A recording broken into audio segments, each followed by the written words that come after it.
ഈ ഒരു അടിപൊളി ബിരിയാണി ഇപ്പൊ തന്നെ ഉണ്ടാക്കിക്കോ, അല്ലെങ്കിൽ പിന്നെ ഇത് ഉണ്ടാക്കാൻ വേണ്ടിയിട്ട് അടുത്ത വർഷം വരെ കാത്തിരിക്കേണ്ടി വരും. കാരണം നമ്മൾ ഇത് ഉണ്ടാക്കാൻ പോകുന്നത് ചക്ക വെച്ചിട്ടാണ്. ഈ ഒരു വലിപ്പമുള്ള ചക്ക തന്നെ വേണം ഇത് ഉണ്ടാക്കാൻ വേണ്ടിയിട്ട്. ഇനി ഈ ചക്ക ഇതുപോലെ ചെറുതായിട്ട് കഷ്ണങ്ങളായിട്ട് മുറിച്ചെടുക്കാം.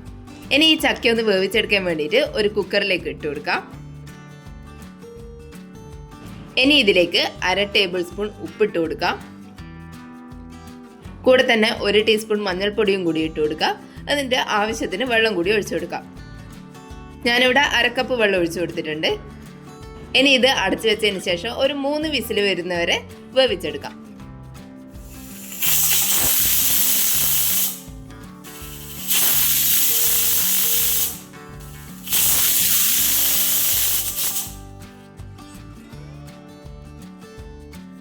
മൂന്ന് വിസിൽ കൊണ്ട് ഈ ചക്ക നന്നായിട്ട് വെന്ത് വന്നിട്ടുണ്ടാവും. ഇനി ഇത് കോരിയിട്ട് വേറൊരു പാത്രത്തിലേക്ക് മാറ്റി കൊടുക്കാം.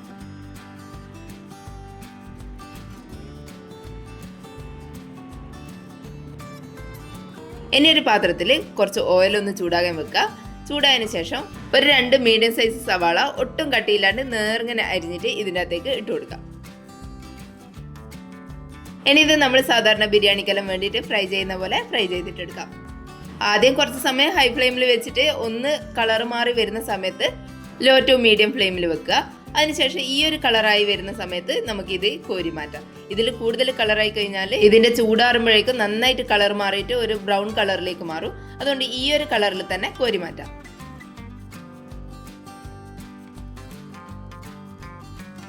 ഇനി നമ്മൾ വേവിച്ചെടുത്തിട്ടുള്ള ചക്കയിലേക്ക് 1 ടേബിൾ സ്പൂൺ കാശ്മീരി മുളക് ഇട്ട് കൊടുക്കാം. കൂടെ തന്നെ 1 ടേബിൾ സ്പൂൺ മീറ്റ് മസാല ഇട്ട് കൊടുക്കാം. മീറ്റ് മസാല അല്ലെങ്കിൽ ചിക്കൻ മസാല ഇട്ട് കൊടുത്താലും മതിയാവും. കൂടെ തന്നെ 1 ടേബിൾ സ്പൂൺ ബിരിയാണി മസാല അല്ലെങ്കിൽ ഗരം മസാല ഇട്ട് കൊടുക്കാം. ഇതിലിപ്പോൾ ഉപ്പും മഞ്ഞൾപ്പൊടിയും ഇട്ടിട്ടില്ല. നമ്മൾ ചക്ക വേവിക്കുമ്പോൾ ഓൾറെഡി ഉപ്പും മഞ്ഞൾപ്പൊടിയും ഇട്ടിട്ടാണ് വേവിച്ചെടുത്തിട്ടുള്ളത്. അതുകൊണ്ട് ഉപ്പ് വേണമെന്നുണ്ടെങ്കിൽ നമുക്ക് മസാലേൻ്റെ കൂടെ ഇട്ട് കൊടുക്കാം. ഇനി ഇതിലേക്ക് നമ്മൾ ഫ്രൈ ചെയ്ത് വെച്ചിട്ടുള്ള സവാളേൻ്റെ അകത്ത് നിന്ന് കുറച്ചൊന്ന് മാറ്റി വെച്ചതിന് ശേഷം ബാക്കി ഇതിൻ്റെ അകത്തേക്ക് ഇട്ട് കൊടുക്കാം. കൂടെ തന്നെ കുറച്ച് മല്ലിയിലയും പുതിനയിലയും കൂടി ചെറുതായിട്ട് അരിഞ്ഞിട്ട് ഇട്ട് കൊടുക്കാം. പിന്നെ ഒരു 1/4 കപ്പ് തൈരും ഒഴിച്ചിട്ട് എല്ലാം കൂടി നന്നായിട്ടൊന്ന് മിക്സ് ചെയ്തിട്ടെടുക്കാം. എന്നിട്ട് ഇതൊരു അരമണിക്കൂർ നേരം മാറ്റി വെക്കാം. ഇനി ഒരു കുക്കറിലേക്ക് നമ്മൾ സവാള ഫ്രൈ ചെയ്തിട്ട് എടുത്തിട്ടുള്ള എണ്ണേൻ്റെ അകത്ത് നിന്ന് ഒരു 1/4 കപ്പ് എണ്ണ ഒഴിച്ചു കൊടുക്കാം. എണ്ണയൊന്ന് ചൂടായി വരുന്ന സമയത്ത് ഓൾ സ്പൈസസ് എല്ലാം ഇട്ട് കൊടുക്കാം.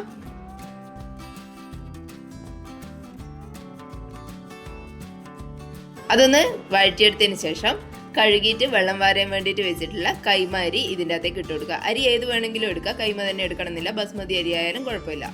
ഇനി ഈ അരി കുറച്ച് സമയം ഒന്ന് വഴറ്റിയെടുത്തതിന് ശേഷം അതിൻ്റെ അകത്തേക്ക് 1 കപ്പ് അരിക്ക് 1.25 കപ്പ് വെള്ളം എന്നുള്ള തോതിൽ ഒഴിച്ചു കൊടുക്കാം. കുക്കറിലല്ല പാത്രത്തിലാണ് ചെയ്തെടുക്കുന്നതെങ്കിൽ 1 കപ്പ് അരിക്ക് 2 കപ്പ് വെള്ളം വരെ എടുക്കാം. ചിലവർ നമ്മൾ സാധാരണ ചോറെല്ലാം ചെയ്യുന്ന പോലെ വെള്ളം കൂടുതൽ വെച്ചിട്ട് ഒരു 1/4 വേവാകുമ്പം ഊറ്റിയെടുക്കുന്നതുകൊണ്ട്, അങ്ങനെയാണെങ്കിൽ അങ്ങനെയും ചെയ്യാം. ഇനി ഇതിൻ്റെ അകത്തേക്ക് ആവശ്യത്തിന് ഉപ്പിട്ട് കൊടുക്കുക. ഞാനൊരു 1.5 ടേബിൾ സ്പൂൺ ഉപ്പിട്ട് കൊടുത്തിട്ടുണ്ട്. ഇനി ഇതെല്ലാം കൂടി നന്നായിട്ടൊന്ന് മിക്സ് ചെയ്ത് കൊടുക്കാം.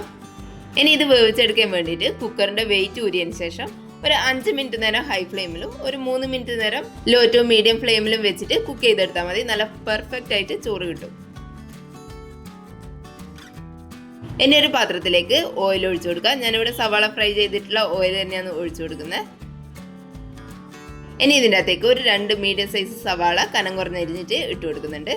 ഇതിനെ നന്നായിട്ടൊന്ന് വഴറ്റിയിട്ടെടുക്കാം.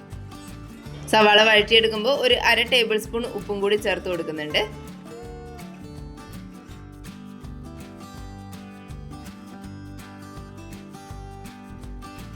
സവാള വഴന്നൊന്ന് സോഫ്റ്റ് ആയിട്ട് വരുന്ന സമയത്ത് അതിൻ്റെ അകത്തേക്ക് 2 പച്ചമുളകും 1 കഷ്ണം ഇഞ്ചിയും ഒരു 10 വെളുത്തുള്ളിയും കൂടി ചതച്ചെടുത്തത് ചേർത്ത് കൊടുക്കാം. ഇനി അതിൻ്റെ എല്ലാം പച്ചക്കുത്ത് മാറുന്നവരെ നന്നായിട്ടൊന്ന് വഴറ്റിയിട്ടെടുക്കാം.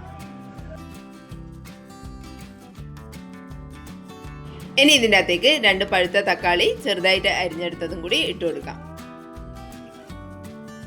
തക്കാളി നന്നായിട്ട് വെന്ത് വരുന്നവരെ ഒന്ന് വഴറ്റി കൊടുക്കാം. അതിനുശേഷം അതിൻ്റെ അകത്തേക്ക് 1 ടേബിൾ സ്പൂൺ കാശ്മീരി മുളക് പൊടിയും 1 ടേബിൾ സ്പൂൺ മീറ്റ് മസാലയും 1/2 ടേബിൾ സ്പൂൺ ഗരം മസാലയും കൂടി ഇട്ട് കൊടുത്തിട്ട് പൊടികളെ പച്ചക്കുത്തല മാറുന്നവരെ നന്നായിട്ടൊന്ന് വഴറ്റിയെടുക്കാം. നന്നായിട്ട് വഴറ്റിയെടുത്തതിന് ശേഷം ഇതിൻ്റെ അകത്തേക്ക് നമ്മൾ വേവിച്ച് വെച്ചിട്ടുള്ള ചക്ക ചേർത്ത് കൊടുക്കാം. ഇനി ഇതെല്ലാം കൂടി നന്നായിട്ടൊന്ന് മിക്സ് ചെയ്തെടുക്കാം. എന്നിട്ട് ഇതൊന്ന് ലെവൽ ചെയ്ത് കൊടുത്തതിന് ശേഷം ഒരു 10 മിനിറ്റ് നേരം ലോ ഫ്ലെയിമിൽ ഇട്ടിട്ട് ഒന്ന് കുക്ക് ചെയ്തിട്ടെടുക്കാം. 10 മിനിറ്റിന് ശേഷം ഇതിൻ്റെ അകത്തേക്ക് നമ്മൾ വേവിച്ച് വെച്ചിട്ടുള്ള ചോറ് ഇതുപോലെ ഇട്ട് കൊടുക്കാം. മുഴുവനും ഒറ്റ ലെയറായിട്ട് തന്നെ ഇട്ട് കൊടുക്കുന്നുണ്ട്. ഇനി ഇതിൻ്റെ മേലെ നമ്മൾ ഫ്രൈ ചെയ്ത് വെച്ചിട്ടുള്ള സവാള ഇട്ട് കൊടുക്കാം. കൂടെ തന്നെ കുറച്ച് മല്ലിയിലയും പുതിനയിലയും കൂടി ചെറുതായിട്ട് അരിഞ്ഞതും കൂടി ഇട്ട് കൊടുക്കാം. കൂടെ തന്നെ കുറച്ച് മഞ്ഞൾപ്പൊടി പാലിൽ മിക്സ് ചെയ്തതും കൂടി ഒഴിച്ചു കൊടുക്കാം.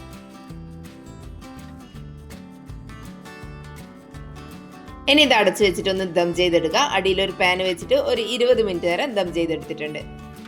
നമ്മൾ അടിപൊളി ചക്ക ബിരിയാണി റെഡി ആയിട്ടുണ്ട്. എല്ലാവരും ഇതൊന്ന് എന്തായാലും ഉണ്ടാക്കി നോക്കണേ. എല്ലാ സമയത്തൊന്നും ഇത് ഉണ്ടാക്കാൻ പറ്റില്ലല്ലോ, നമുക്ക് ചെറിയ ചക്ക കിട്ടുന്ന സമയത്തല്ലേ ഇത് ഉണ്ടാക്കാൻ പറ്റൂ. അതുകൊണ്ട് ഈ ഒരു സീസണിൽ തന്നെ എല്ലാവരും ഇതൊന്ന് ഉണ്ടാക്കി നോക്ക്. വെജിറ്റേറിയൻസിനല്ല, ഇനി വെജിറ്റബിൾ ബിരിയാണി മാത്രമല്ല ചക്ക ബിരിയാണിയും ഒന്ന് ട്രൈ ചെയ്ത് നോക്കാം. ഒരു പ്രാവശ്യമെങ്കിലും എന്തായാലും ഒന്ന് ഉണ്ടാക്കിക്കോ. വീഡിയോ കണ്ടിട്ട് ഇഷ്ടപ്പെട്ടിട്ടുണ്ടെങ്കിൽ ഒന്ന് ലൈക്ക് ചെയ്ത് സബ്സ്ക്രൈബ് ചെയ്യണേ. Thank you.